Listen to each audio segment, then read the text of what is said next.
Boa tarde a todos, boa tarde ao público que nos assiste em casa, aos vereadores aqui presentes, aos servidores que tornam possível essa reunião e a quem nos assiste. Pessoal, tenho vários assuntos para tratar hoje, vamos lá.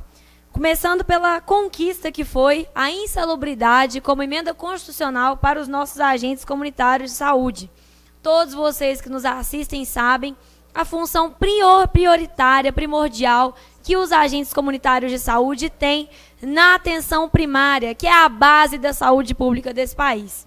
E graças a uma emenda constitucional, uma emenda federal feita lá na Câmara, no Congresso, agora o piso salarial dos agentes comunitários será de 2 salários mínimos e eles receberão insalubridade. Essa é uma baita conquista.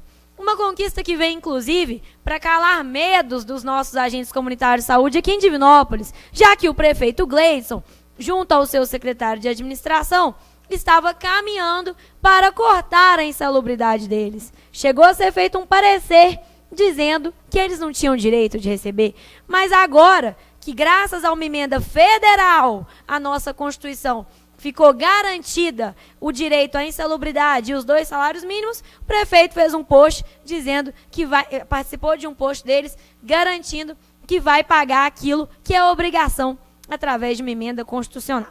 Então eu quero parabenizar a Comissão dos ACS aqui de Divinópolis pelo trabalho e luta. Eles se juntaram a uma comissão que é nacional e participaram dessa mobilização pela aprovação do piso e da insalubridade.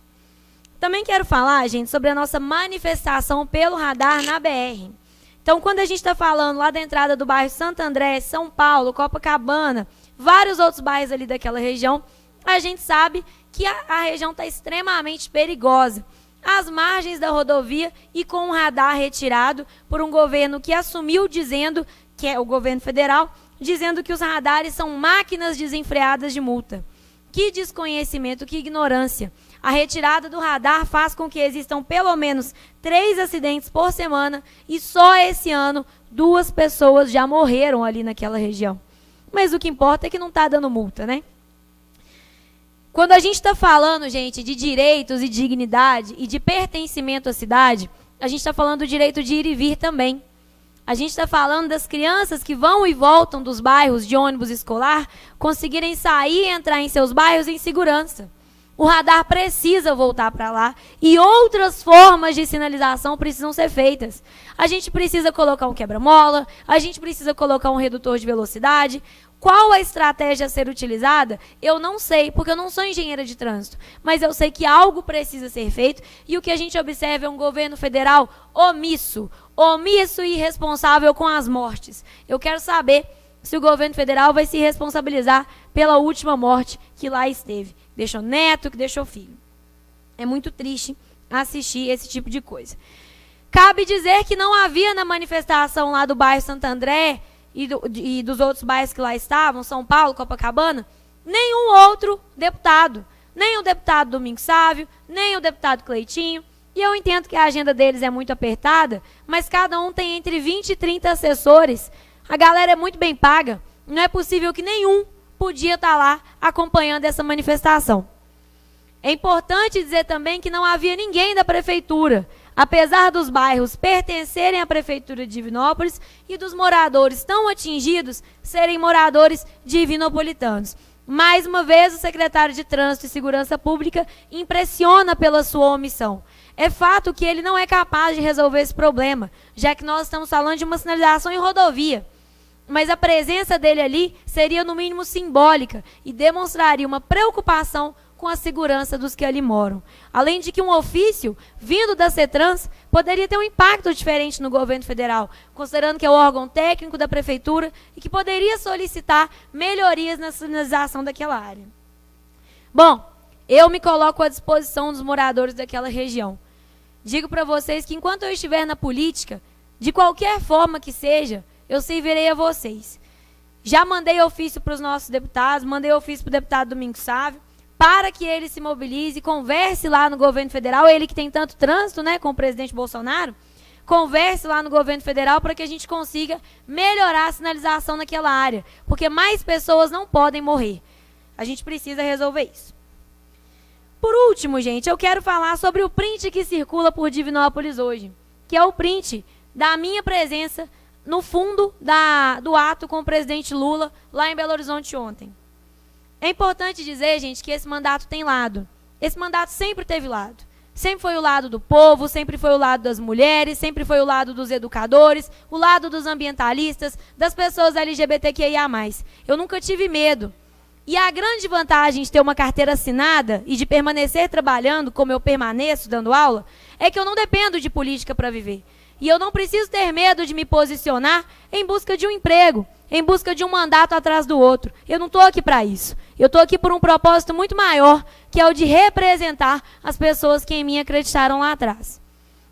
Para todas elas, eu preciso dizer, a gente está num momento em que a democracia do nosso país está em risco. Mais de 600 mil brasileiros morreram por causa de uma pandemia que correu de forma descontrolada nesse país. Por uma vacinação que chegou mais de 2 meses depois do que chegou em outros países. A gente está num país que voltou para o mapa da fome depois de ter saído anos atrás. A gente está num país em que as pessoas que lá atrás tiveram o direito de estudar, hoje estão desempregadas, porque o país foi desindustrializado, porque as pessoas não têm mais condições de trabalho dignas.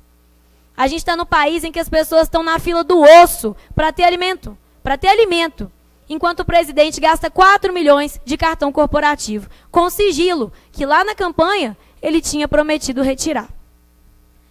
Considerando tudo isso, gente, eu tenho lado. E o meu lado é o lado da democracia, é o lado dos direitos humanos, é o lado da população que está sofrendo, pagando imposto para esse senhor que ocupa a cadeira do governo federal passear de jet ski, enquanto as pessoas morrem pelo Brasil. O meu lado é esse. Tem sido muito dito por várias pessoas me perguntando, Lohana, você vai ser pré-candidata? Você vai ser candidata? Como que tá isso? Eu preciso dizer para vocês que eu não acredito em pré-candidatura de mim mesma.